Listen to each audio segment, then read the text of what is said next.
Hi, my name's Darlene Hooks and I work for the Nutrition Services Department.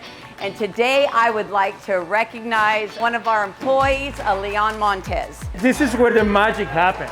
He is a cook working for the district. He's been with the district for about 12 years. Leon has spent a lot of time over the years cooking. It's what he's passionate about. What I love about working with him is just his desire to just do the best he can in providing great meals to our students. One of the things that I want to be clear with you guys, that this is a big commitment for us.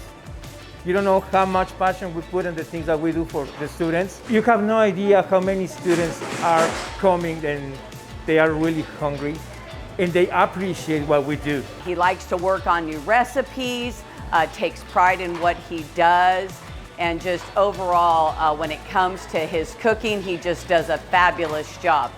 Today we're making pozole for you guys, and every single thing that we put in this soup, it is with a lot of love.